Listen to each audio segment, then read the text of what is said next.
आपका एक पुराना बयान है, गंजे विगें लगवाते हैं, पंजाब के घर घर में मुजरा होता है। अब आपकी पार्टी उन्हीं के साथ हुकूमत में शामिल है, तो अब कैसा लगता है आपको? बहुत से लोग एमक्यूएम में जब आए थे तो वो 2 पट्टे की चप्पल और मोटरसाइकिल पे घूमते थे। आज वो उनके डिफेंस में घर हैं, लैंड क्रूजर में घूमते हैं। आपका माली बैकग्राउंड क्या है? मैं उसमें फिट नहीं होता। किसी और को करना है तो आप जानते हैं बेहतर कौन चप्पल पहन के आया था। क्या आपकी जब फर्स्ट टाइम अल्ताफ हुसैन से बात हुई थी तो वो दोनों ने इंग्लिश में बात की थी, क्या आपको हुई बड़ी थी? अंदर की बातें पता है। मेरा कोई जानने वाला आपके साथ है। अगर एक तरफ एमक्यूएम पाकिस्तान हो और एक तरफ एमक्यूएम लंदन हो, क्लीन स्वीप करेंगे आपको। क्या अल्ताफ हुसैन रॉ के एजेंट हैं या थे? जी मेरे इल्म में नहीं है, जिसके इल्म में है जो आपने इतना क्लोजली काम मीडिया किया सर उनके साथ। उस वक्त की पीडीएम ने एक्सेप्ट किया था कि ठीक है आपके जेन्युइन इश्यूज हैं, हम इनको रिजॉल्व करेंगे। हमसे एग्रीमेंट हुआ, पूरा एक भी इशू रिजॉल्व नहीं हुआ। तो फिर आप दूसरी बार उसी कश्ती में दोबारा सवार हो गए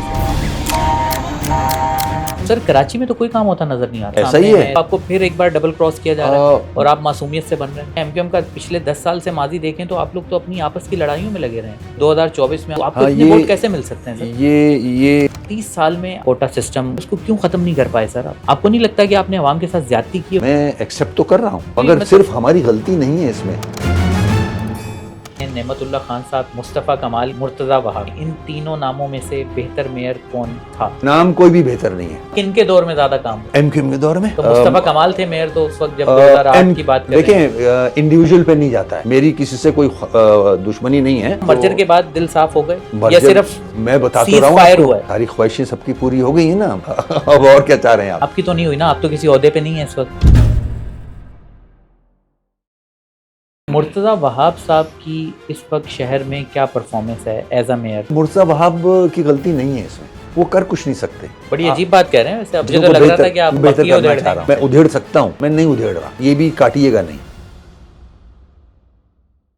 अस्सलाम वालेकुम, मैं फैसल वहीद हूँ और आप इनकलाब वॉइस देख रहे हैं। मेरे आज के मेहमान बहुत ख़ास हैं। साबिक मेयर कराची रह चुके हैं, मुशीर दाखिला सिंध रह चुके हैं, मेंबर कौमी असम्बली रह चुके हैं, सूबाई असम्बली के मेंबर भी रहे हैं। इस वक्त मेरे साथ मौजूद हैं, कराची की सियासत में एक बड़ा नाम समझे जाते हैं, जनाब वसीम अख्तर साहब। वसीम भाई कैसे हैं आप? अल्लाह का शुक्र, आप ठीक हैं? अल्हम्दुलिल्लाह ठीक ठाक। वसीम भाई माशाल्लाह बहुत डाइवर्सिफाई पॉलिटिकल पोर्टफोलियो है आपका और आपके तारुफ में मैंने काफ़ी जो आपके वो थे डेजिग्नेशंस रहे हैं उनके साथ साबिक लगाया। तो क्या एमक्यूएम में भी आप साबिक हो चुके हैं या एमक्यूएम का हिस्सा हैं? सब ये सवाल आपसे पूछते हैं क्योंकि आप इस वक्त पार्टी की जो मेन स्ट्रीम है उसमें नज़र नहीं आते। नहीं, मैंने काफ़ी दफ़ा मुख्तलिफ़ चैनल्स में भी ये बात की है। पार्टी से रिज़ाइन नहीं किया है, कोई प्रेस कॉन्फ्रेंस नहीं की है, ना छोड़ी है। मैं पार्टी में हूँ, एमक्यूएम में अल्हम्दुलिल्लाह, मगर मैं एक्टिव नहीं हूँ और उसके मेरे अपने रीज़न्स हैं, दैट्स ऑल। तो उसके रीजंस वसीम भाई ज़ाती नौयत के हैं कोई या कोई सियासी नौयत के हैं, क्या हैं? क्योंकि सवाल बहुत उठते हैं। देखें, क्योंकि मिनिस्ट्री जब आपकी पार्टी मिनिस्ट्री एंजॉय कर रही होती है, मेन स्ट्रीम पॉलिटिक्स में इन होती है, वफाक में हुकूमत में होती है, तो तब तो एंजॉय करने का टाइम होता है। तो इसमें सियासी भी हो सकते हैं और ज़ाती भी हो सकता है। तो ये मेरी अपनी सोच है और मैं बेहतर समझता हूँ कि इसी तरह अगर इनएक्टिव हूँ मैं, ठीक है मेरे लिए। ठीक है। और पार्टी की तरफ से भी आपसे कुछ शिकायत नहीं की जाती कि आप उस तरह से कंट्रीब्यूट नहीं कर रहे, या आपसे कहा नहीं जाता कि अगर आप जितने साथी हैं, जिम्मेदार हैं, वो बोलते हैं, बिल्कुल बात करते हैं, सबसे मेरा राब्ता है, अच्छे ताल्लुकात हैं सबसे। मैं उनको रीज़न दे देता हूँ और सेटिस्फाई करता हूँ कि अभी मेरे पास कुछ और इश्यूज़ हैं टू हैंडल, तो इसलिए मैं एक्टिव नहीं हूँ। मगर मैं, अल्लाह का शुक्र है, पार्टी छोड़ी नहीं है। इस किसी कोई इवेंट होता है तो उसमें भी जाता हूँ और साथियों से मुलाकात भी रहती है सब। आपने कहा कि सबसे अच्छे ताल्लुकात हैं पार्टी में, तो मुस्तफ़ा कमाल और खालिद मकबूल सदीकी से भी अच्छे ताल्लुकात हैं आपके? मेरे किसी से भी बिगाड़ नहीं है, सबसे अच्छे ताल्लुकात हैं। कहने वाले तो सर ये भी कहते हैं कि आपके पार्टी से साइडलाइन होने की वजह ख़ास तौर पे आपके और आमिर ख़ान के, वो ये हैं कि मर्जर से पहले ये तय हुआ था कि वसीम अख्तर और आमिर ख़ान पार्टी से उनको मेन स्ट्रीम पार्टी में शामिल नहीं रखा जाएगा। तो क्या ये एक रीज़न है, मर्जर की एक ये शर्त थी, इसीलिए आप दोनों साइडलाइन हैं? नहीं, ऐसा नहीं है। जब मर्जर हुआ तो मैं पार्टी में ही था और मर्जर के बाद भी मैंने पार्टी में काफ़ी जिम्मेदारियां, काफ़ी देर तक जिम्मेदारी निभाई है मर्जर के बाद। तो अब मर्जर हो गया, काफ़ियों की ख्वाहिशें पूरी हो गई, तो let's see, hope for the best. ठीक है सर, काफ़ी लोगों की ख्वाहिश तो पूरी हो गई, मतलब सही है कि आप लोग मेन स्ट्रीम पॉलिटिक्स में हैं, हुकूमत में हैं, मगर क्या आवाम की जो तवक्कुआत हैं वो पूरी हो सकी? मैं नहीं समझता। मेरी सोच है कि जो हमने एक तवील जद्दोजहद की अ, और जो हम अचीव करना चाहते थे वो हम नहीं कर सके। लाइक मुझे भी अबाउट 40 इयर्स हो गए हैं इस पार्टी में। जो मेरा एम था, जो मेरी ख्वाहिश थी, जो पार्टी पॉलिसीज़ थी उस वक्त, उनको अचीव करने के लिए एक स्ट्रगल की हमने पूरी, एक बहुत बड़ी जंग लड़ी है।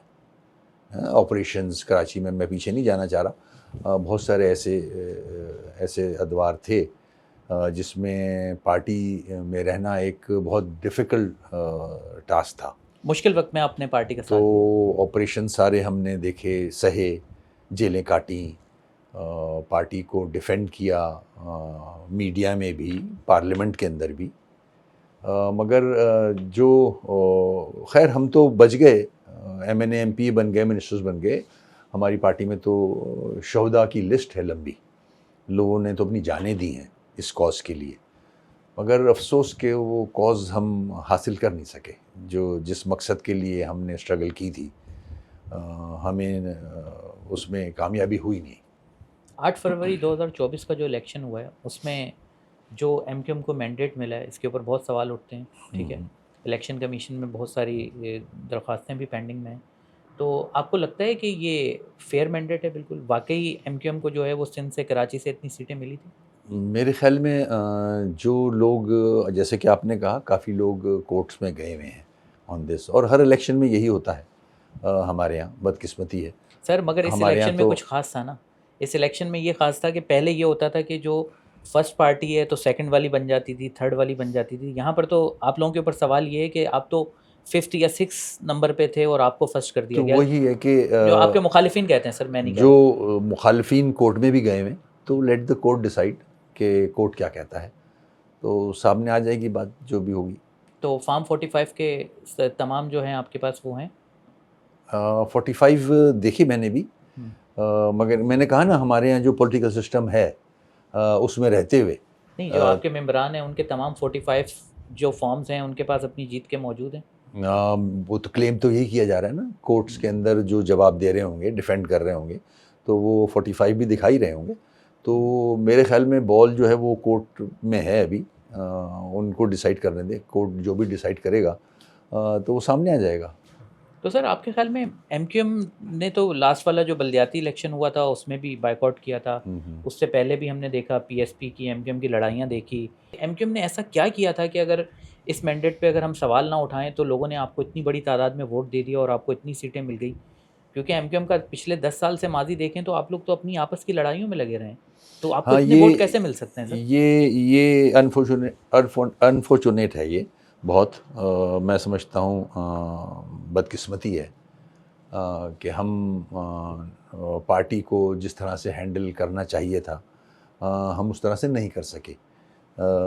हैं इख्तलाफात होते ही हैं, हर जगह होते हैं, मगर हमारी जो ख़ामी है वो ये है कि हम अपने इख्तलाफात जो हैं वो मीडिया में भी डिस्कस करने बैठ जाते हैं। इख्तलाफात होने चाहिए, बंद कमरे में डिसीजन होना चाहिए, बंद कमरे में आप बात कर लें, उस पर फ़ैसला हो सकता है, मगर वो मैच्योरिटी नहीं है जो होनी चाहिए। परफॉर्मेंस को लेके क्या कहेंगे? मेरा सवाल परफॉर्मेंस से रिलेटेड था कि एमक्यूएम की माजी में ऐसी क्या परफॉर्मेंस थी 10 साल में कि जो 2024 में आपको इतने वोट मिल गए? आपके ख्याल में क्या देखिए, पीटीआई की बोगस में वोट मिले हैं आपको?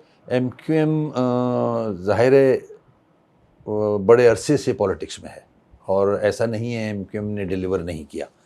MQM जब हुकूमत में थी, चाहे वो सूबाई हो चाहे वो फेडरल गवर्नमेंट में हो, हमने डिलीवर किया है। हमारी पॉलिसीज़ ऐसी थी, हमारा सिस्टम ऐसा था पार्टी का। इवन बल्दियाती निज़ाम में भी सिर्फ MQM ही है जिसने डिलीवर किया। मुशर्रफ साहब का ज़माना देख लें, हम सारे वज़ीर थे उस ज़माने में, सूबाई हुकूमत में थे। हम डिफेंड करते थे कि बल्दियाती निज़ाम मजबूत हो और हमने उसको सपोर्ट किया था। उस वजह से कराची में डेवलपमेंट हुई थी। तो ऐसा नहीं है कि हमने डिलीवर नहीं किया हो, एमक्यूएम ने बिल्कुल डिलीवर किया। एक आवाज़ थी, आवाज़ पे कराची की पढ़ी लिखी, हैदराबाद की पढ़ी लिखी कौम ने लब्बैक कहा था, वोट भी दिया, पैसे फंड्स भी दिए, और मतलब लोग शहीद हुए हैं उसमें। तो इतनी आसानी से लोग जो हैं वो एमक्यूएम को, वो मैं नहीं समझता छोड़ेंगे। चलें, आप ये कहना चाह रहे हैं कि माजी की परफॉर्मेंस को देखते हुए वोट दिया। एग्जैक्टली। अच्छा सर, मुझे ये बताएं कि एमक्यूएम जब बनी थी तो एक बड़ा नारा ये था, एक बड़ी बड़ी कॉज के लिए बनी थी, उसमें से एक बड़ी बात ये थी कि कोटा सिस्टम को जो है वो हम ख़त्म करेंगे। 30 साल में आप लोग अपनी बेसिक जो आपकी नीड थी, जो आवाम का मुतालबा था, जिसके ऊपर आवाम ने आप पर ट्रस्ट किया था, आपको नहीं लगता कि आपने आवाम के साथ ज़्यादती की, उसको क्यों ख़त्म नहीं कर पाए सर आप? ये भी गलतियां हैं, बिल्कुल एक्सेप्ट करता हूँ मैं। जिस तरह से पॉलिटिकल सिस्टम है हमारे मुल्क का, उसमें रहते हुए जो कोटा सिस्टम है या और इश्यूज थे जिसकी वजह से एमक्यूएम आगे आई, जो ईस्ट पाकिस्तान से रिलेटेड, जो वहाँ बिहारी कम्युनिटी को वापस लाना था, वो एक इशू था। उसमें भी हम इतने कामयाब नहीं हो सके। मगर जो पाकिस्तान की पॉलिटिक्स और फिर कराची की पॉलिटिक्स में रहते हुए जो डिफ़िकल्टीज़ एमक्यूएम ने फेस की इस स्ट्रगल में, हमारे सामने हर नए दिन एक नया इशू सामने होता था, जिसको हमें फेस करना पड़ता था। ठीक है, अब बल्दियाती निज़ाम ही को ले लें, हमारी ख्वाहिश थी कि बल्दियाती निज़ाम मजबूत हो, ये 3rd tier ऑफ गवर्नमेंट मजबूत हो। हमने उसके लिए भी स्ट्रगल की, यहाँ तक हम चले गए कि हमने सुप्रीम कोर्ट से डिसीजन भी ले लिया आर्टिकल 140A के हवाले से, मगर अफसोस कि वो भी इम्प्लीमेंट नहीं हुआ। तो एक डिसीजन जो सुप्रीम कोर्ट से आया हुआ हो, वो इम्प्लीमेंट नहीं हो सक रहा। तो अगर हम इस इशू को लेते हैं जो कि आपने रेस किया, तो वो कैसे मैं एक्सपेक्ट करूं कि उस वक्त की गवर्नमेंट जो है वो हमारी इस बात पे राज़ी हो जाएगी कोटा सिस्टम को ख़त्म करने के लिए।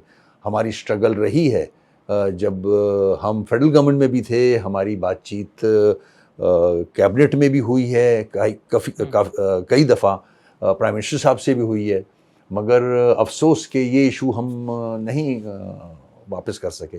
पार्टी के दूसरी जो बड़ी लीडरशिप है उसको भी इसका इदराक है, आपने तो आज तस्लीम किया।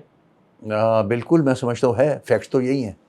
अब मैं जितना भी उसको पॉलिटिकली इधर उधर घुमाऊँ वो अलग बात है, मगर फैक्ट्स यही हैं कि हम उसमें नाकाम रहे हैं। तो सर अब तो मगर सिर्फ हमारी गलती नहीं है इसमें, मैं एक्सेप्ट तो कर रहा हूँ। हमारा पॉलिटिकल सिस्टम ऐसा है। मैंने आपको मिसाल दी कि जब हमने एक फैसला सुप्रीम कोर्ट से ले लिया और उसको भी इम्प्लीमेंट नहीं किया जा रहा, चाहे वो फेडरल गवर्नमेंट हो, ठीक है, चाहे वो सूबे की हुकूमत हो। अब जब नो कॉन्फिडेंस मूव हुआ था इमरान खान साहब का, आपने बड़ी आसानी से ये बात कह दी, मगर आपकी पावर का सभी लोग जानते हैं कि जब आप लोग इक़्तिदार में थे, 1 मिनट में शहर बंद हो जाता था। बल्कि इतने बड़े बड़े इवेंट हमने कराची में देखे, लाशें भी देखी, लाशों की सियासत भी देखी। तो आप इतनी आसानी से कैसे कह सकते हैं कि सुप्रीम कोर्ट के फैसले पे इम्प्लीमेंट नहीं हुआ? आप तो इतने पावरफुल थे तो कुछ भी इम्प्लीमेंट करवा सकते थे। वो इत्तेहाद बचा नहीं था, वो इत्तेहाद रहा नहीं था। देखें, जब नो कॉन्फिडेंस मूव हुआ तो उसमें हमने खुल के पीडीएम का साथ दिया और उसके रीजंस थे, वजूहत ये थी कि हमारे इश्यूज थे कराची के, लोग सफ़र कर रहे थे यहाँ, हम चाहते थे वो इश्यूज रिजॉल्व हों, ठीक है। और ये उस वक्त की पीडीएम ने एक्सेप्ट किया था कि ठीक है, आपके जेन्युइन इश्यूज हैं, हम इनको रिजॉल्व करेंगे गवर्नमेंट बनाने के बाद। हमसे एग्रीमेंट हुआ पूरा और वो एग्रीमेंट पब्लिक किया गया, उसके बावजूद एक भी इशू रिजॉल्व नहीं हुआ। ठीक है, चाहे वो इमरान खान साहब की गवर्नमेंट थी, जब रिजॉल्व नहीं हुआ, चाहे वो मुस्लिम लीग नून और पीपल्स पार्टी की मिलके हमारे साथ गवर्नमेंट बनी, तब भी रिजॉल्व नहीं हुआ। तो हम कैसे वो जो दूसरे इश्यूज़ हैं उस पर क्या एक्सपेक्ट कर सकते हैं कि ये गवर्नमेंट्स जो हैं वो सिंसियर हैं। चलें सर, ठीक है, आपने कहा कि पीडीएम ने जो वादे किए वो पूरे नहीं किए, तो मेरा ख्याल है कि एक दफ़ा आपने जब उनकी मिसाल एग्जाम्पल देख ली थी सामने, तो फिर आप दूसरी बार उसी कश्ती में दोबारा सवार हो गए सर। देखिए हमारे पास ये तो ऑप्शन, पीडीएम 2 कहते हैं ना हमारे इसको। पास ऑप्शंस नहीं है ना। मुझे या आप तो ऑपोजिशन कर सकते थे, नहीं, तो या तो ऑपोजिशन मुझे नून के साथ जाना है या मुझे पीपल्स पार्टी के साथ जाना है। मैं इलेक्शन लड़ता हूँ लोगों के मसाइल हल करने के लिए, ठीक है ना। जो भी पार्टियां इलेक्शन लड़ती हैं, हारने की कोई नहीं लड़ता, अपनी कॉन्स्टिट्यूंसीज को ठीक करने के लिए, इश्यूज रिजॉल्व करने के लिए सियासत में आते हैं। तो जाहिर है ये दो बड़ी जमातें हैं। हमने तीसरी बड़ी जमात जो इमरान खान साहब की थी उसको भी सपोर्ट करके देखा, उसमें भी हमें कुछ नहीं मिला। तो जाहिर है इन तीन जमातों के अलावा तो मैं अगर अकेला ऑपोजिशन में बैठा रहूँगा तो जो थोड़े बहुत काम हो जाते हैं वो भी नहीं होंगे। तो इसमें अगर आप इसमें भी एमक्यूएम की गलती बताएंगे तो फिर अल्लाह हाफिज़ है। फिर तो what about the 3 other big parties. Sir, सियासत जैसी भी चलती रहे, आवाम के काम होने चाहिए तो लोग सेटिस्फाई रहते हैं। मगर आपने कहा कि आपने काम करवाने के लिए ये जो है रास्ता चुना, मतलब शमूलियत इख्तियार की। कोई और ऑप्शन नहीं था। तो सर कराची में तो कोई काम होता नज़र नहीं आ रहा, सड़कों का बिल्कुल हाल आपके ऐसा सामने ही है। है, सब कुछ है, तो इसका मतलब आपको फिर एक बार डबल क्रॉस किया जा रहा है और आप मासूमियत से बन रहे हैं। देखें हमारे पास, फिर मैं कहूँगा, रिपीट करूँगा, ऑप्शन क्या है। हमारी मासूमियत को देख लें आप। मैं किसके पास जाकर रोना रहूँ, ठीक है। सारी बड़ी जमातों के सर, साथ हुकूमत से इल्हाक अलग होने की करके धमकी दें, बोलें यार ये कराची का हाल है, हमें यहाँ से इतना मैंडेट मिला है, 19 सीटें हैं, धमकी मैं दें। कराची, आपके पास तो पावर है, बंद करने की धमकी दें। कोशिश की जा रही है गवर्नमेंट में रहते हुए। हमारी कोशिश है, चाहे वो फेडरल गवर्नमेंट हो चाहे वो सूबे में तो इलाक नहीं है, मगर फेडरल गवर्नमेंट में तो है। वहाँ हमारे जो भी जिम्मेदार हैं वो कोशिश कर ही रहे होंगे। मगर अफसोस ये कि ये सारे एग्रीमेंट्स के बावजूद जो हाल है इस वक्त कराची का, वो हम सबके सामने है। फेडरल गवर्नमेंट में अगर हम साथ हैं तो सूबे की हुकूमत जिस तरह से परफॉर्म कर रही है, जिस तरह से 17 साल से इस शहर के साथ ज़्यादतियाँ हो रही हैं, इस शहर नहीं सिर्फ पूरे सिंध के साथ ज़्यादतियाँ हैं।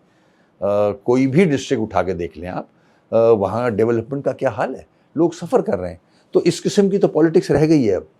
उसमें एमक्यूएम की जितनी भी सीटें हों वो क्या कर लेंगी, मैं नहीं समझता वो इफेक्टिव हैं कुछ। ठीक है, अभी सर जो लोकल बॉडी के लास्ट इलेक्शन हुआ है तो उसमें पीपल्स पार्टी के मैंडेट पे भी बहुत सवाल उठे हैं। तो आपके ख़्याल में क्या जमात इस्लामी के साथ ज़्यादती हुई है? शहर का मेयर किसे होना चाहिए था? क्या मुर्तज़ा वहाब को ही मेयर होना चाहिए था, या जमात इस्लामी का मैंडेट बनता था वहाँ से मेरे किसी का ख्याल मेयर में बनता मेरी अपनी राय है कि जमात इस्लामी का मैंडेट बनता था और मेयर जमात इस्लामी का ही होना चाहिए था। ये मैनिपुलेशन है। अब हम सब जानते हैं किस तरह से ये चीज़ें कंट्रोल की जाती हैं, वो उस तरह से हुई। मैं नहीं समझता मुर्तज़ा वहाब को मेयरशिप के लिए वोट मिला था। अच्छा वसीम भाई, आप शहर के मेयर भी रहे और आपसे बेहतर इस बात का जवाब मेरा नहीं ख्याल कि कोई दे सकता है। हम बाहर के मुल्कों में देखते हैं, इवन लाहौर के, पेशावर की भी कुछ एरियाज़ को देखते हैं कि वहाँ पे सड़कें बनती हैं, 10-10 साल से सड़कें बनी हुई हैं, कोई एक गड्ढा नज़र नहीं आता। कराची में यहाँ पर 5 महीने पहले सड़क बनी और वो बिल्कुल टूट गई, उसके बाद वो दोबारा बनी, फिर किसी ने आके यहाँ पर जो है पानी की लाइन बिछेगी, फिर तोड़ दी, फिर बन गई। 5-6 महीने से ज़्यादा सड़क नहीं रहती। तो आप इन सारी चीज़ों को क्लोज़ली समझते हैं कि ऐसा क्या होता है कराची में कि यहाँ पे सड़कें बनती हैं मगर रहती नहीं हैं? देखिए, एक तो सबसे बड़ी बीमारी है करप्शन की, ठीक है। करप्शन की वजह से जो क्वालिटी ऑफ कंस्ट्रक्शन है, सर ये करप्शन का ज़रा सर्किल समझाएंगे कि अगर एक सड़क बनती मुझे है, अगर अभी भी समझाना पड़ रहा है नहीं मतलब after what people are looking at, हाँ। तो अफसोस होता है कि करप्शन के अलावा हमारा जो कराची शहर है उसका इंफ्रास्ट्रक्चर इस काबिल नहीं रहा अब, ठीक है ना। सर मेयर की मौजूदगी में, उसकी सरपरस्ती में, मतलब सरपरस्ती से मुराद ये कि वो सबसे ऊपर की सीट पर है, अगर कोई सड़क बन रही है तो क्या उसको मतलब इस बात पर देखिए, एक्शन नहीं लेना चाहिए कि 5 महीने में सड़क बैठ गई है? लेना तो चाहिए मगर लिया नहीं जाता ना। क्या पैसा वहाँ भी जाता है? आप मेयर को छोड़ देना, 17-18 साल से सिंध गवर्नमेंट है ना, पीपल्स पार्टी की गवर्नमेंट है ना, इसको रूल कर रही है, पूरे सूबे को ले लेना। मेयरशिप को ही छोड़ दें, पूरा सूबा उन्हीं के पास है, सारे महकमे KMC KDA सब उन्हीं के पास रहा है ना, आज भी उन्हीं के पास है। कहाँ है डेवलपमेंट? देखिए कराची का इंफ्रास्ट्रक्चर तबाह हो चुका है, अगर हम सीवेज का ले लें, ठीक है, पानी का इंफ्रास्ट्रक्चर है ही नहीं, डिस्ट्रीब्यूशन ऑफ वाटर घरों में तो नहीं है ना, अब तो टैंकरों से आता है पानी। सड़कों का निज़ाम धर्म भरम है, सड़कें बन नहीं सकती क्योंकि नीचे अंडरग्राउंड आपको पता ही नहीं है सीवेज की लाइन कहाँ है कहाँ नहीं है, पानी की लाइन कहाँ है कहाँ नहीं है, ठीक है। सड़कें बना दी जाती हैं मगर ये नहीं पता चलता। मास्टर प्लान अब तो है ही नहीं ना, मास्टर प्लान 2021 में मुझे 17 साल हो गए इस गवर्नमेंट को, मास्टर प्लान है ही नहीं ना। तो सबसे पहले तो करप्शन मौजूद है, सबकेल में है।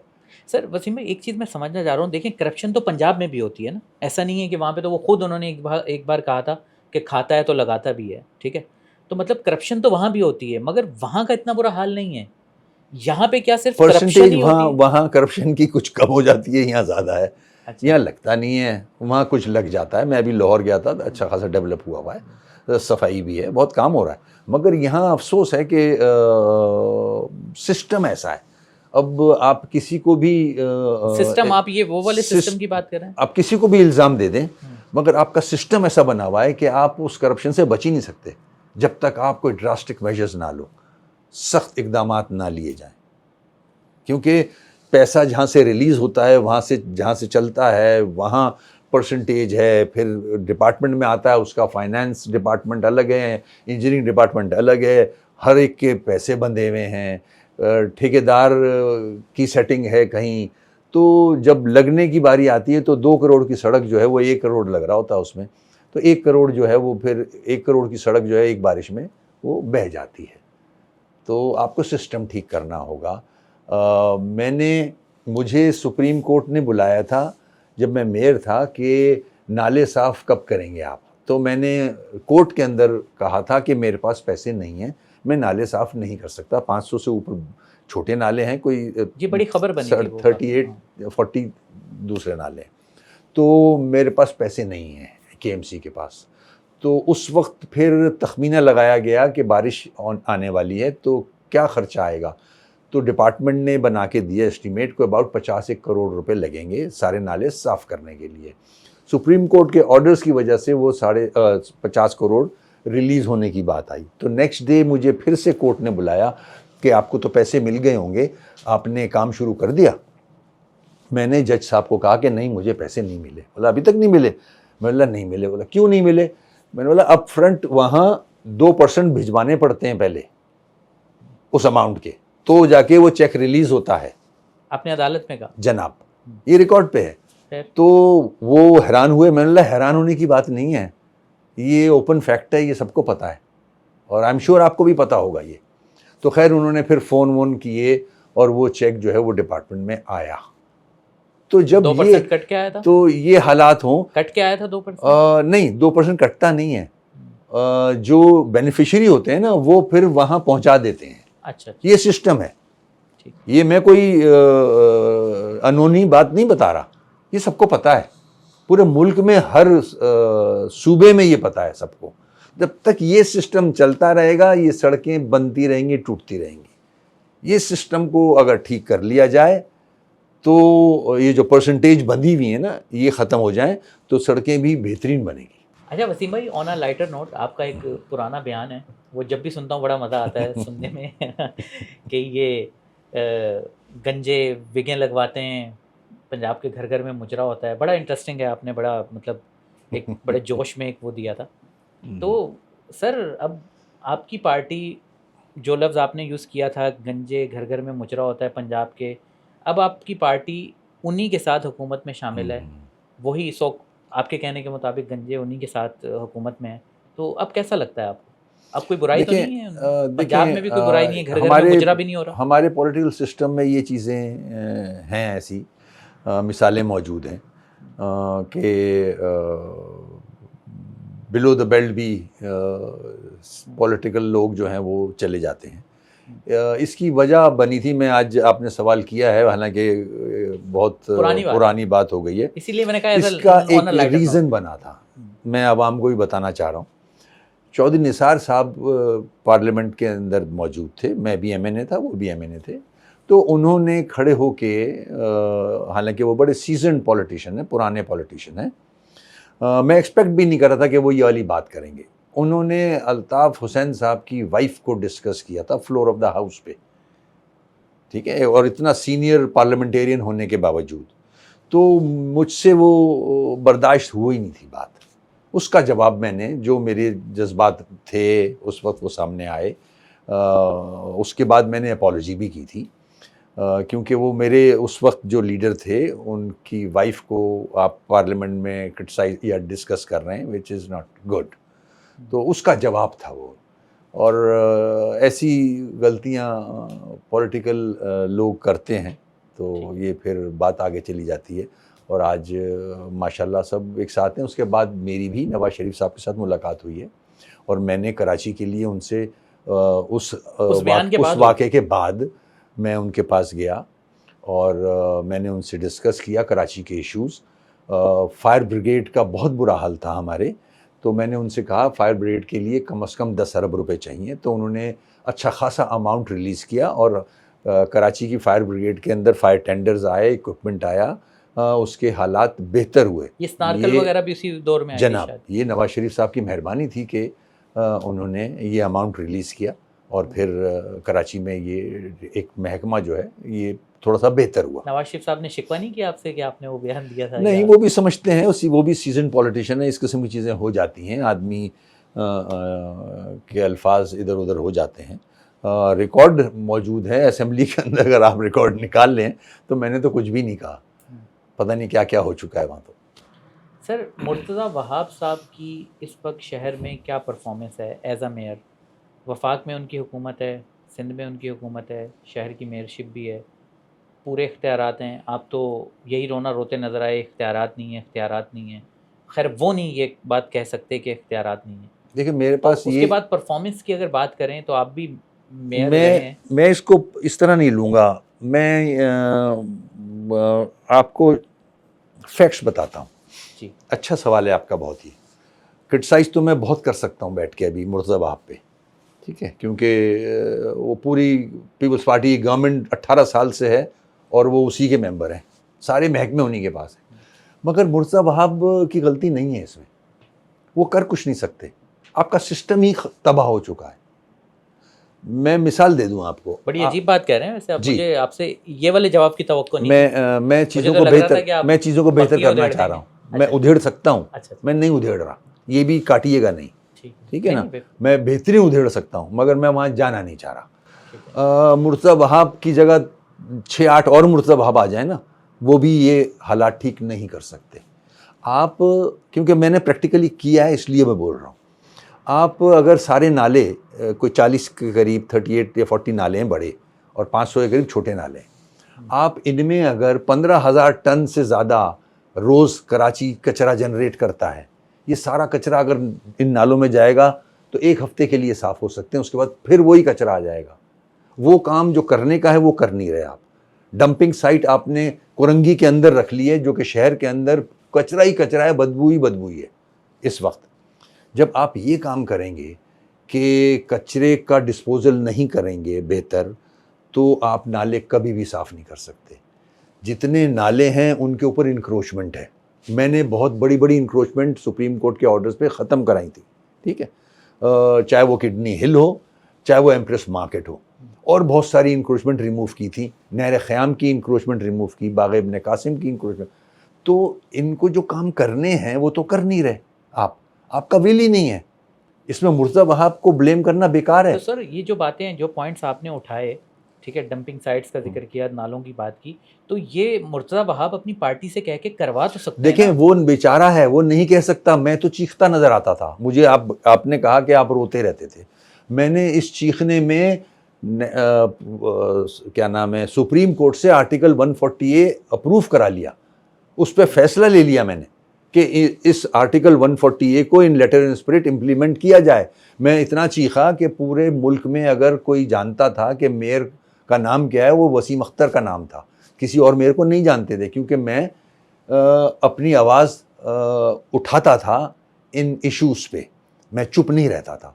अगर मैं चुप रहता तो मैं वो डिसीजन नहीं ले सकता था सुप्रीम कोर्ट से। मुर्तज़ा वहाब नहीं कर सकते, वो उस पार्टी में हैं, वो कैसे खड़े होकर क्रिटिसाइज़ करेंगे? उनकी पार्टी की गलतियां हैं ये सारी। कराची को छोड़ें, लाड़काना तबाह है, सेवन तबाह है, पूरा सिंध तबाह है, तो कराची को कहाँ रो रहे हैं आप? हैदराबाद को कहाँ रो रहे हैं आप? कोई चीज़ इंटैक्ट है? और इस बारिश के बाद तो आप हाल देख लो, जो बड़े बड़े नाम लेके क्लेम करते थे कि हमने ये कर दिया, हमने वो कर दिया। कराची इस वक्त खंडरात में तब्दील हो चुका है, हैदराबाद पूरा सिंध खंडरात में तब्दील हो चुका है। 17-18 साल के बाद भी अगर आप ये नहीं इश्यूज़ रिजॉल्व कर सक रहे हैं तो आप नाकाम हुए, आपकी हुकूमत नाकाम तो है। वसीम भाई अभी भी फिर कोई बेहतरी की उम्मीद तो नहीं है? कोई मुझे ऐसा नहीं ऐसा है। कोई काम हो रहा हो तो मतलब हम समझ लें कि हमारे 15-20 साल तक तो ये देखिए, इसी तरह चलेगा?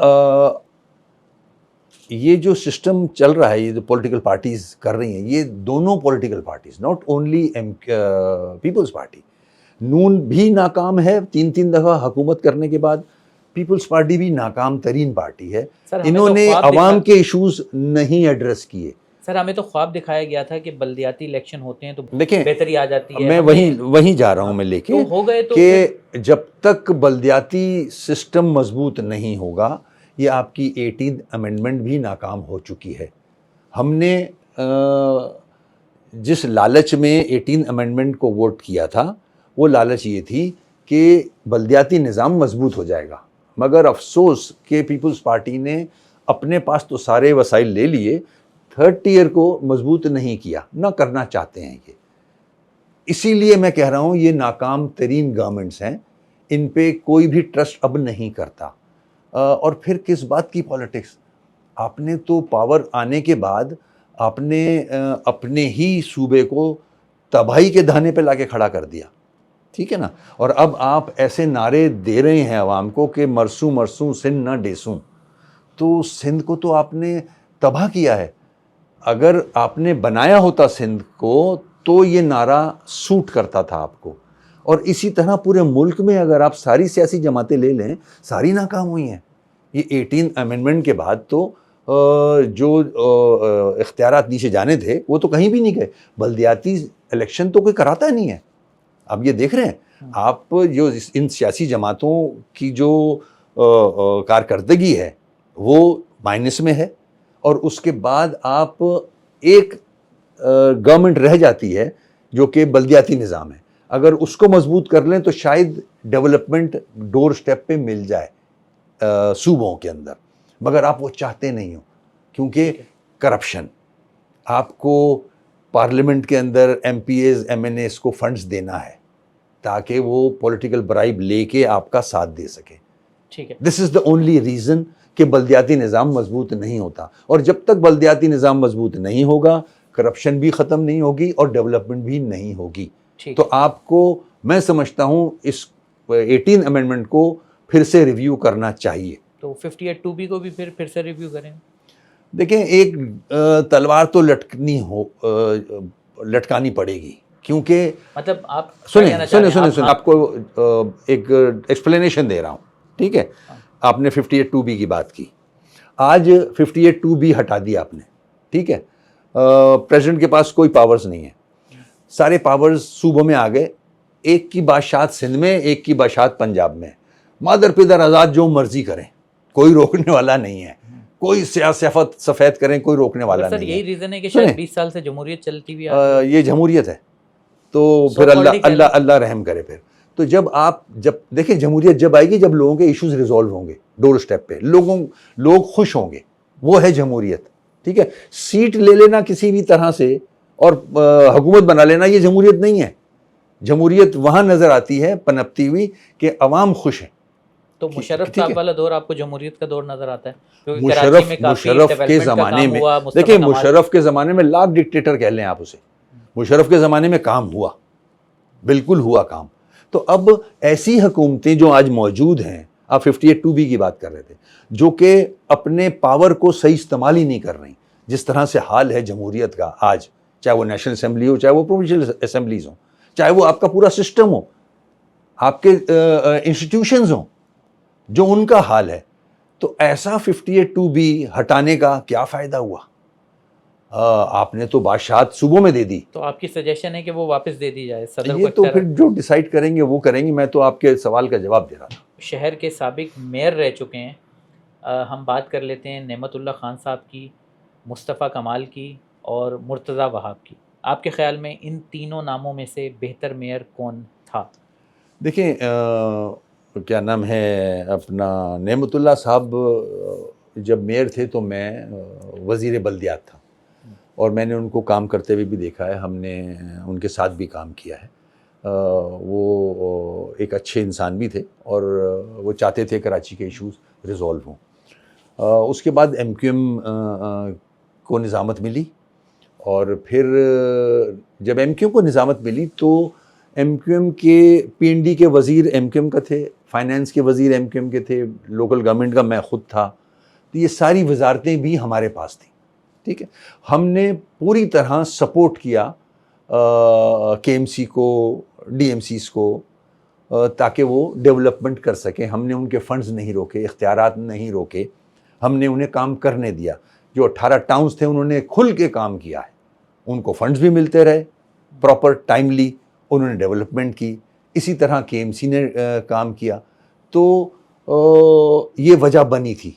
तो मैं समझता हूँ जितना, और फारूक सत्तार साहब के ज़माने में भी काम हुआ, जितना MQM ने बल्दियाती निज़ाम में रहते हुए काम किया है, सर इन तीनों में से इतना एक नाम कभी। लें सर, आप एक नाम लें, कौन बेहतर है? मुस्तफ़ा कमाल, देखें, नेमतुल्लाह खान या मुर्तज़ा वहाब? नाम कोई भी बेहतर नहीं है, ठीक है, नाम पे मैं नहीं जा रहा। किन के दौर में ज़्यादा काम हुआ? MQM के दौर में। MQM में मैं खुद वजीर था, तो मैं लोकल गवर्नमेंट का वजीर था ना जब। हाँ, तो मुस्तफ़ा कमाल थे मेयर तो उस वक्त, जब 2008 की बात कर रहे हैं। देखें, इंडिविजुअल पे नहीं जाता है, मेरी किसी से कोई दुश्मनी नहीं है। मैं जिस तरह पार्टी पॉलिसीज़ होती हैं, जिस तरह से पार्टी का जिम्मेदार बात करता है, मैं उसी तरह बात कर रहा हूँ। हमारे यहाँ यही तरीक़ेकार है। अगर पार्टी, सर दौर तो उनका ही था ना, वो पार्टी मेयर थे तो उनके अंडर ही, अगर पार्टी के ये जो वजीर थे इनको हटा देते तो मेयर कुछ भी नहीं कर सकता है। अगर पार्टी की बैकिंग हटा देते तो मेयर कुछ भी नहीं कर सकता था। उस वक्त मुशर्रफ साहब डायरेक्ट फंडिंग जो थी वो KMC में आया करती थी, डायरेक्ट फेडरल गवर्नमेंट से, ठीक है ना। तो ये फ़ायदे थे उस वक्त। और ये वजह क्या थी? MQM गवर्नमेंट में थी, MQM पावरफुल थी, मजबूत थी, MQM काम करना चाहती थी। इंडिविजुअल को क्रेडिट कभी नहीं गया MQM में। मतलब आप कह रहे हैं कि नेमतुल्लाह खान साहब के दौर में भी इतना काम नहीं हुआ? हमारे जमात इस्लामी के भाई नाराज़ हो जाएंगे, वो तो नहीं, जमात इस्लामी के भाई कोई नाराज़ नहीं होंगे। उनको भी पता है कि नेमतुल्लाह साहब ने काम किया, हम उनके साथ थे। मैं बता रहा हूँ ना, मैं खुद वज़ीर था जब, हम सपोर्ट करते थे उनको। उसके बाद MQM को वजारत मिली, ये निज़ामत मिली, हमने पूरी पार्टी ने सपोर्ट किया उस वक्त के मेयर को। अगर वो सपोर्ट नहीं होती तो mayor can not deliver nothing. ये तो मेरी मिसाल मौजूद है ना, मैं भी मेयर था, मुझे ना फंडिंग थी, ना सपोर्ट थी, ना इख्तियारात थे, मैं डिलीवर नहीं कर सका। वजह यही है। इसीलिए तो वो आर्टिकल 140 है कि इम्प्लीमेंटेशन उसकी होनी चाहिए कि political, administrative, financial powers mayor के पास हों तो वो डिलीवर कर सकता है, वरना नहीं डिलीवर करेगा। क्या मुर्तज़ा वहाब डिलीवर कर सक रहे हैं? नहीं कर सक रहे। ठीक है, चलें, यानी कि आप परफॉर्मेंस की बात कर रहे हैं और आप किसी इंडिविजुअल का नाम आपने नहीं वो किया, चाहे वो MQM की तरफ से हो या वो। देखिए, MQM इज द पार्टी जिसने डिलीवर किया है। तो सर उस वक्त निज़ामत जो थी वो मुस्तफ़ा के पास थी। हाँ, तो ये मैटर नहीं करती मेरे लिए चीज़ें। पार्टी सुपीरियर है, इंडिविजुअल मैटर नहीं करते। समझ रहे हैं, हमारी पार्टी में इंडिविजुअल मैटर नहीं करता है। इस पार्टी, इस पतंग MQM, ये ब्रांड है, ठीक है, आदमी ब्रांड नहीं है हमारे यहाँ। आप समझ रहे हैं मेरा पॉइंट? ठीक है। अगर आप किसी भी जिम्मेदार का नाम ले लें, इंक्लूडिंग माई सेल्फ, कोई भी ब्रांड नहीं है। आप ये कहना चाह रहे हैं कि मुस्तफ़ा कमाल के दौर में बेहतर काम हुआ, ये कह सकते हैं? हाँ बिल्कुल, और उसको सपोर्ट थी पूरी पार्टी की। अगर अल्ताफ हुसैन की उस वक्त और मुशर्रफ साहब की और पूरी पार्टी की सपोर्ट नहीं होती तो कोई भी डिलीवर नहीं कर सकता था। मर्जर के बाद दिल साफ हो गए या सिर्फ मैं बता तो रहा हूँ आपको, मैं बता तो रहा हूँ, जब सारी ख्वाहिशें सबकी पूरी हो गई है ना, अब और क्या चाह रहे हैं आप? सर आपकी तो नहीं हुई ना, आप तो किसी ओहदे पे नहीं है इस वक्त। नहीं, मुझे मतलब एमक्यूएम हुकूमत मुझे में है ना, मैं मैं ये बात कर रहा हूँ, आप भी सीनियर मैं पॉलिटिशियन हैं। एमक्यूएम का जिम्मेदार रहा हूँ हमेशा, अच्छे ओहदों पे रहा हूँ, और आज भी अल्लाह का शुक्र है मैं एमक्यूएम में ही हूँ। मेरे लिए इतना काफ़ी है। ओहदों की ख्वाहिश ना पहले थी ना अब है। अच्छा सर, एक पार्टी का इंटरनल वो है, सोर्सेज ने मुझे बताया कि जब ये मर्जर की मीटिंग्स हो रही थी गवर्नर हाउस में, तो मीटिंग्स होती थी, तो सुना है कि उस दौरान किसी मामले को लेकर आपकी खालिद मकबूल सिद्दीकी से तल्ख कलामी भी हुई थी, और कोई शायद गालम गलोच तक भी बात आई थी, सोर्सेज कहती हैं। आपकी खालिद मकबूल से अच्छी है बातचीत? नहीं, क्या मेरी आप? मेरी बिल्कुल अच्छी है। अब मुलाकात भी रहती है। अभी कुछ एक साथी के फादर का इंतकाल हो गया तो वहाँ भी मुलाकात हुई थी, शादियों में भी मुलाकात होती है। तो अभी ऐसा कोई? मेरी मेरी हाँ, सिस्टर का इंतकाल हुआ था, उन्होंने फ़ोन पे ताज़ियत की थी, ऐसा कुछ नहीं है। ठीक है। हाँ, हाँ। अच्छा, आमिर खान साहब कहाँ हैं? वो नज़र नहीं आते पार्टी में, क्या उनको आमिर भी आमिर भाई मेरे ख्याल में दुबई में है, जो मेरी आपका और आखिरी उनका बात हुई। मामला सेम है क्या? क्या मामला है? मतलब वो भी पार्टी से बिल्कुल आउट हैं और नहीं, आप भी? उनकी अपनी वजूहात हैं, हुँ। उनके अपने आपकी उन्होंने। बात होती है वैसे हाँ, उनसे? बात होती है। अच्छा। वो अपना टाइम बच्चों के साथ गुज़ारना चाहते हैं, वो गुज़ार रहे हैं, और उनकी अपनी वजूहात हैं, मेरी अपनी वजूहात हैं। तो आपकी मामला बात अगर मामला होती तो है, कोई नहीं है। अगर आपकी बात होती है तो क्या लगता है, अगर आप शेयर करना चाहें, वो पार्टी में वापसी का इरादा रखते हैं, मतलब एक्टिव होने का इरादा रखते हैं? नहीं, ऐसी मेरी जो बात हुई है जब भी, हाँ। ऐसी उनकी कोई ख्वाहिश नहीं अच्छा, तो वो इस वक़्त एमक्यूएम का हिस्सा नहीं है? है। एमक्यूएम, मैंने कहा ना, एमक्यूएम ना उन्होंने छोड़ी है ना मैंने छोड़ी है। हुँ। वो एक्टिव नहीं है। वो अपने जो घरेलू इश्यूज़ हैं, हुँ। बच्चों की पढ़ाई होगी या कोई और इश्यूज़ होंगे, उसमें मसरूफ़ हैं।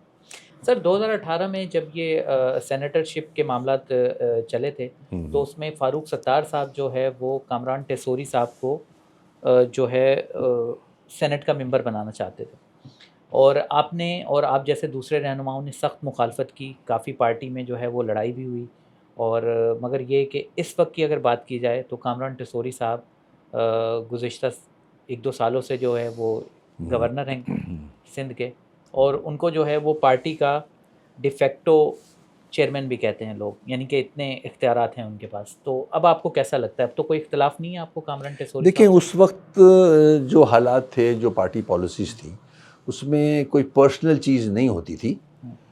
उस वक्त पार्टी पॉलिसी ये थी कि फारूक भाई के इल्म में भी है ये, कि अभी इनको सेनेट में ना आने दिया जाए, और ज़ाहिर है हम सब पार्टी पॉलिसीज़ पे ही चलते थे। हुँ। और वो फारूक भाई खुद लीड कर रहे थे पार्टी। हुँ। तो वो हालात उस वक्त के लिए थे। अब हालात तब्दील हुए हैं, और आज जिस मनसब पे हैं वो माशाल्लाह अच्छा काम कर रहे हैं। आपकी कैसी एक बातचीत है अवामी, उनसे? बहुत अच्छी अवामी गवर्नर हैं वो, और लोगों में रहते हैं, अवाम के इश्यूज़ रिज़ॉल्व करते हैं, सुनते हैं, वरना तो गवर्नर सुनता भी नहीं था, उसके पास टाइम नहीं होता था। ज़ाहिर है गवर्नर का एक पोर्टफोलियो ऐसा है। हुँ। मगर इन्होंने चेंज किया, और लोगों में घुल मिल गए, लोगों के इश्यूज़ देखते हैं, तो आपकी अच्छी आवाम बातचीत को है उनसे? फ़ायदा ही पहुंचा देते हैं। तो हुँ। मैं समझता हूँ इस सूबे में, वरना आवाम के इश्यूज़ तो ऐसे रिज़ॉल्व हो नहीं रहे। ठीक। मेरी सर, अच्छी है, बिल्कुल बहुत अच्छी ताल्लुकात हैं, ऐसा कुछ नहीं है। बच्चा-बच्चा जानता है कि एमक्यूएम पर जो है वो काफ़ी इल्ज़ामात लगते रहे हैं, टारगेट किलिंग के मामलात हों, भत्ताखोरी के हों, चाइना कटिंग के हों। ये भी लोग कहते हैं कि बहुत से लोग एमक्यूएम में जब आए थे तो वो 2 पट्टे की चप्पल और शायद साइकिल या मोटरसाइकिल पे घूमते थे, और आज वो उनके डिफेंस में घर हैं, लैंड क्रूज़र में घूमते हैं। आपका माली बैकग्राउंड क्या है सर? एक प्रोग्राम में मैं शब्बर साहब को सुन रहा था, जी, यही सवाल उनसे भी किया गया था। मेरी पॉडकास्ट होगी तो वैसे। उन्होंने बड़ा अच्छा जवाब दिया था, मुझे बड़ा पसंद आया वो, कि जितने भी लीडरान हैं पूरे मुल्क में, इनसे सबसे ये पता करें कि इनके वालिद क्या करते थे। आज जो खरबोपति हो गए हैं सब, उनसे ये पूछें कि इनके वालिद क्या करते थे, तो सारा कुछ क्लियर हो जाएगा, खुली किताब आ जाएगी सामने। तो ये मेरे ख्याल में जवाब मुझे अच्छा लगता है। तो जहाँ तक मेरा ताल्लुक़ है, मैं, अल्लाह का शुक्र है, मेरा बैकग्राउंड बिल्कुल ठीक है, और मेरे फादर गवर्नमेंट ऑफिसर थे, 1965 में रिटायर हुए थे, पुलिस में एसपी थे। इंडिया में भी पुलिस में थे, मेरे चचा भी पुलिस में थे, और अर्ली रिटायरमेंट ले ली थी उसके बाद हम सब पढ़ रहे थे। मेरे बड़े भाई डॉक्टर हैं, लीड्स में होते हैं, उनसे छोटे भाई इंजीनियर हैं। मेरी पैदाइश ही ब्लॉक 2 पीसीएचएस की है, जो कि पॉश तरीन इलाका है कराची का। अब तो नहीं है, जब कराची था 70 में, तो मेरी तो 1955 की पैदाइश है वहाँ की, उस घर की। मैं तो डिफेंस मूव होके डिमोट हुआ हूँ। अच्छा। मेरा घर तो, मेरे वालिद का घर 1000 गज का घर है, आज भी है मौजूद, और मेरी पैदाइश वहीं की है। मैं तो सोसाइटी छोड़ के और डिफेंस आया हूँ, तो ये तो मेरे नज़दीक डिमोशन है। क्योंकि मैं जहाँ ग्रो हुआ हूँ, मेरे घर के आसपास तो जितनी भी पीसे सोसाइटी के जो मेंबर्स थे वो रहते थे। उसमें डिप्लोमेट्स भी थे, उसमें ब्यूरोक्रेट्स थे। मतलब सारे आपका स्ट्रॉन्ग माली बैकग्राउंड है आप? माली तो अलग बात है, मगर एक अच्छा, एक पढ़ा लिखा बैकग्राउंड है। ठीक है। और मैं वो जो आपने बात की है वो चप्पल वाली, मैं उसमें फिट नहीं होता। किसी और को करना है तो आप जानते हैं बेहतर कौन चप्पल पहन के आया था। ठीक है। अच्छा सर, मुझे ये बताएं, अब मैं एक दो ज़रा पास के सवाल आपसे पूछना चाहता हूँ। क्या अल्ताफ़ हुसैन रॉ के एजेंट हैं या थे? जी मेरे इल्म में नहीं है, जिसके इल्म में है, जो आपने इतना क्लोजली काम मीडिया। किया सर उनके साथ? हाँ, मगर मेरे ये वाली चीज़ इल्म में नहीं है, मैं नहीं कह सकता इस पे कुछ भी। आपका मैंने ये सुना है कि आपकी जब फर्स्ट टाइम अल्ताफ़ हुसैन से बात हुई थी, तो वो बड़ा इंटरेस्टिंग वो है कि दोनों ने इंग्लिश में बात की थी। और वो वाक़या क्या है, क्यों बात हुई थी और क्या आपको हुई बड़ी थी? अंदर की बातें पता है। तो मेरा कोई जानने वाला आपके साथ है। क्या ये वाक़या क्या था सर? नहीं, ऐसी कोई ख़ास बात नहीं थी। तो इंग्लिश में ही बात क्यों वो की थी आपने? वो टेस्ट करते थे कि इसको बात करनी आती है इंग्लिश में या नहीं। मेरे ख्याल से वो कोशिश ये करते थे कि ज़रा मैं पता करूं कि बात करके। तो ज़ाहिर है उस ज़माने में बात होती थी, इंग्लिश में भी बहुत बातें हुई हैं। उनके मशवरे ही होते थे, वो मशवरे दिया करते थे कि मिनिस्ट्री इस तरह चलाना चाहिए, इस तरह चलाना, इस तरह चलाना। तो हम सुनते थे वो बात। ठीक है। और लास्ट टाइम कब बात हुई आपकी उनसे? मेरे ख्याल में 22 से पहले ही बात हुई थी, उसके बाद नहीं हो सकी बात। आपको लगता है कि इस वक्त भी शहर में उनके हामी मौजूद हैं? हाँ, अगर एक मैं तरफ एमक्यूएम पाकिस्तान हो और उस तरफ अगर अल्ताफ़ मैं हुसैन जो को इजाज़त सोशल मिल मीडिया जाए। पे चीज़ें देखता हूँ, तो कहीं ना कहीं नारे सुनाई दे देते हैं। तो उस तरह से तो नज़र आते हैं कि लोग चाहने वाले तो होंगे ना। अगर एक तरफ एमक्यूएम पाकिस्तान हो और एक तरफ एमक्यूएम लंदन हो, तो आपको क्या लगता है कि टफ मैच होगा या नहीं, आप क्लीन स्वीप करेंगे आप लोग? ये तो मैच होगा जब पता चलेगा। एक आप इतने सीनियर पॉलिटिशियन हैं, मैं 40 वही साल बोल से रहा हूँ, मैच माशाल्लाह। करा लेना। नहीं नहीं, वो तो उन पर तो बैन है, मैच कैसे हो सकता है? मैं वही बोल रहा हूँ ना। कि अभी ये जो 8 फरवरी का इलेक्शन हुआ, इसमें आपके मैंडेट के ऊपर बहुत ज़्यादा सवाल उठा है। हम्म, तो अगर हम चलें, आपके मैंडेट को हटा देते हैं, ठीक है, वो हमने शुरू में डिस्कस कर लिया। ओवरऑल अगर हम पीटीआई के मैंडेट की बात करें, तो आपके ख्याल में क्या 8 फरवरी के इलेक्शन में पीटीआई के साथ ज़्यादती हुई है, उनके मैंडेट के साथ ज़्यादती हुई है? यहाँ जो देखा है, जो सुना है, मैंडेट तो मिला था उनको। मैंडेट तो था उनके पास। मैंडेट, एक पॉलिटिकल पार्टी है वो, बिल्कुल मैंडेट रखती है। ये तो मैं खुद नहीं, पीएमएलएन के सीनियर पॉलिटिशियंस, लीडरान इस वक्त, और पीपल्स पार्टी के सीनियर लीडरान, आप उस मीडिया पे ये कहते सुनेंगे कि जो सबसे ज़्यादा बड़ा मैंडेट है वो उन्हीं के पास है। ये तो मैं नहीं कह रहा, या मतलब पूरा पाकिस्तान, सारे सियासी लीडरान ये कह रहे हैं कि जो बड़ी जमात है वो है। तो इससे साफ जाहिर होता है। और इमरान खान का फ्यूचर कैसा देखते हैं? आपको लगता है कि वो जेल से बाहर आ रहे हैं? देखें, आना चाहिए उन्हें? जेल से तो बाहर आएंगे, जाहिर है आना भी चाहिए, बिल्कुल। सारी ज़िंदगी तो कोई जेल में नहीं रहता, हम बाहर तो आएंगे एक दिन। अगर इस वक्त कराची में इलेक्शन हो जाए, ठीक है, तो क्या आपकी जमात को उतनी ही सीटें मिलेंगी या उससे ज़्यादा मिलेंगी या कम मिलेंगी? आपकी परफॉर्मेंस को देखते हुए कितनी सीटें ले लेंगे आप लोग? जो पॉलिटिकल सिस्टम इस वक्त है, जो कि सब बैठ के जिक्र करते हैं हाइब्रिड सिस्टम, और जो चला आ रहा है, जी जी। तो ये तो बड़ा मुश्किल है कि MQM कितनी सीटें ले लेगी। अच्छा, मतलब पहले तो आपने कहा था ना शुरू के सवालों में कि ये आपको अपनी परफॉर्मेंस की बेस नहीं, पे ये मिले, तो ये आपको अपनी जवाब नहीं, परफॉर्मेंस पे नहीं, भरोसा नहीं है? ये जवाब देना, हम्म। नंबर्स की बात कर रहा हूँ मैं, समझ रहे हैं सर कि आप कितनी मिल जाएंगी, ये तो मैं क्या जवाब दे सकता हूँ। नहीं सर, जिस तरह से आप परफॉर्म कर रहे हैं तो आपको मैंडेट इससे ज़्यादा मिल सकता है या कम मिल सकता है? क्योंकि पहले तो आपके पास कुछ दिखाने को नहीं था, तो आपको माशाल्लाह 19-20 सीटें मिल गई। अब तो आप वफाकी हुकूमत में हैं, देखिए, कुछ ना हुकूमत कुछ में वहाँ भी कर रहे होंगे। हुकूमत में जो ज़िम्मेदार हैं वो कुछ ना कुछ तो मेहनत कर रहे हैं, और मेरे ख़्याल में MNAs को कुछ फंड्स भी मिलेंगे अगर उन्होंने अपने इलाकों में डेवलपमेंट कराई और इश्यूज़ रिज़ॉल्व किए, तो ज़ाहिर है लोग मैंडेट, लोग वोट तो डालेंगे अपने मसाइल हल कराने में। और इलेक्शन कब हो रहे हैं? ये तो अल्लाह बेहतर जानता है सर, आपको कोई आइडिया नहीं है? नहीं, मुझे कोई आइडिया जब भी सैलाब आता है तो ये डैमों की डिस्कशन उस वक्त अपने अरूज पे चली जाती है नहीं। कि कालाबाग डैम बनना चाहिए, नहीं बनना चाहिए, छोटे डैम होने चाहिए, नहीं होने चाहिए। आपका इस मामले पर क्या स्टैंड है? क्योंकि पीपल्स पार्टी होगी या वो दूसरे वो हो गए, वो तो कालाबाग डैम नहीं चाहते। तो आप क्या कहते हैं देखें कालाबाग? फैसल भाई, बड़ा टाइम हो गया है, 78 ईयर्स नाउ। हमारे हमसाए कहाँ से कहाँ चले गए, ठीक है। हम तो मतलब आगे जाने की जगह बल्कि पीछे जा चुके हैं, ठीक है? अब वो सियासी स्टेटमेंट, सियासी स्लोगन्स दे दे के हमने अपने मुल्क का, अपने लोगों का सत्यानाश कर दिया।